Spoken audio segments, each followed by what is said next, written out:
지원을 받은 거를 사업의 성공이라고 착각들을 하기가 되게 쉽거든요.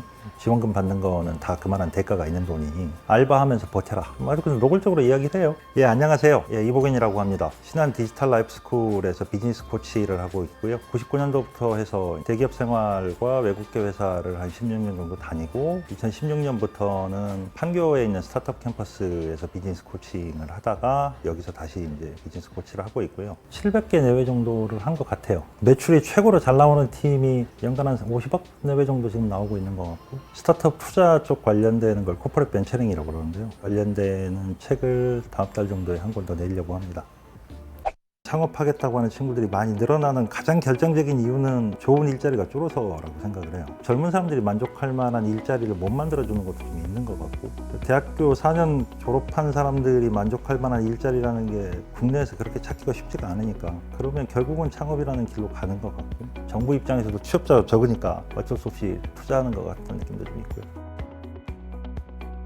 내 생각이 어느 정도 갖춰졌을 때 창업하는 게 맞는 것 같아요. 그 부분이 확인이 안 되는 상태에서 누군가 옆에 와가지고 기술적인 요소들에 대한 이야기를 해줘도 내가 못 받아들이는 것 같아요. 아니면 내가 그걸 실행을 못 하든지. 제가 코칭 하면서 스타트업들에게 이제 딱 한 단어로 이야기를 하자 그러면은 기업가 정신이라고 하는 거 제일 강조를 하는데, 월급을 받으면서 혹은 뭔가 뭐 다른 데서 공부를 하면서 겪었던 것보다 훨씬 더 큰 리스크 테이킹을 인생에서 한 거다라는 거에 대한 자각을 조금 했으면 좋겠다. 다 그거죠. 내가 제품이나 이런 아이디어나 뭐 이런 서비스를 개발 중인데 이게 시장에 나가면 먹힐지 안 먹힐지 내가 어떻게 아느냐. 스타트업은 정답이 없는 영역이거든요. 이렇게 하면은 성공할 거다라는 거에 대해서 아무도 몰라요. 그 부분에 대해서 유일하게 확인할 수 있는 방법이 고객에게 실제로 팔아보는 거거든요. 팔아봐라. 단 빨리 제품을 들고 반응을 보고 내가 생각했던 생각이 맞으면 추가로 다시 나가는 거고, 아니다 싶으면 다시 뒤로 돌아와서 제품이나 서비스의 내용을 바꾸는 거고, 단기간에 고객을 확인할 수 있는 사람이 능력자거든요. 웬만하면은 3개월 내에 한 번은 피보팅을 하는 정도 사이클로 유지를 하라고 해요. 이렇게 전달을 하면 고객들이 반응을 해주고 신뢰를 쌓아줄 거야. 가설을 세우고 그거를 3개월 내에 검증을 해보고 아니다 싶으면 접어야죠. 창업자들이 제가 보기에 오판하는 거는 검증을 하라고 했는데 검증을 안 해요. 어디 플리마켓 이런 데 가가지고 고객들한테 몇 개 팔아봤더니 반응이 좋더라 이런 얘기 하거든요. 가령 가방 핸드백을 하나 판다라고 하면 이게 백화점 매대에서 수많은 브랜드 사이에 놓여 있을 때와 플리마켓에 혼자 이렇게 달랑 놓여 있을 때가 눈에 띄는 게 다르거든요. 근데 플리마켓 같은 데로 오는 고객들은 상대적으로 되게 열려있는 마음에 돈도 넉넉하니 쓸 생각도 있고, 어떻게든 그 가방을 시제품화해서 만들어가지고 온라인에서 팔아야 돼요. 죽이 되든 밥이 되든.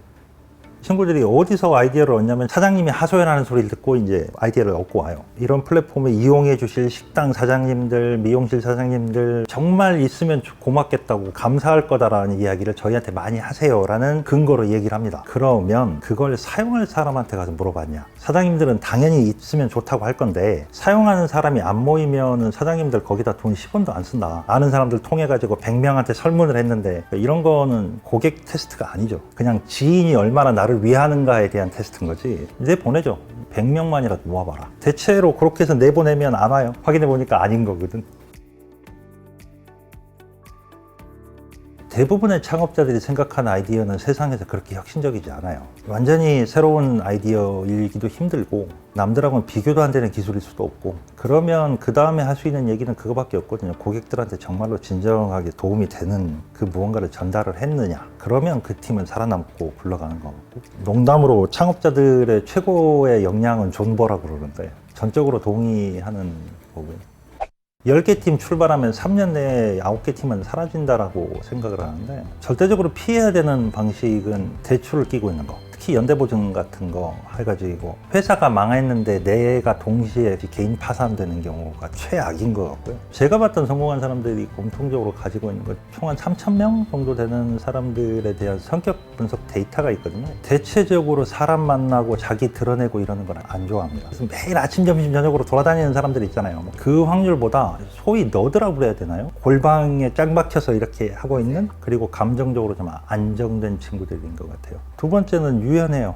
그러니까 목표는 절대로 타협 안 하는데 방법에 대해서는 유연해요. 실제로 교육해봐도 그렇고 그렇습니다. 내가 정서적으로 압박이 주어졌을 때 그거에서 붕괴하지 않는다라는 거에 대한 스스로 확신 정도는 필요해요. 기본적인 의지는 당연히 있어야 되는 거고, 특히 정말 정서적으로 사람 피 말리는 과정이라서 미국 통계 보면 전체 창업자 중에 40% 정도가 우울증 약을 먹는다는 조사가 있거든요. 제 생각에 우리나라 창업자들도 비율이 낮지 않을 것 같아요. 시장이 원하는 거를 내가 원하는 방식으로 맞춰낼 수 있으면 기업가고, 그 방식을 못 맞춰낸다고 그러면 그냥 창업 잠깐 꿈꿨다가 망한 사람인 것 같아서 사실은 시장에 대해서 조금 더 초점을 두는 사람이라는 거고요. 돈 하는 건 당연한데 정도를 조금 걸었으면 좋겠다는 생각을 좀 해요. 자기 돈 안 들이고 자기 리스크 없이 한번 해보겠다 이런 사람이 굉장히 많거든요. 자기가 자기 인생을 걸고 하는 리스크 테이킹이다라는 인지를 조금 했으면 좋겠다. 창업자들한테 하는 얘기고, 그런 이야기는 어느 교육이든지 간에 하는 것 같아요.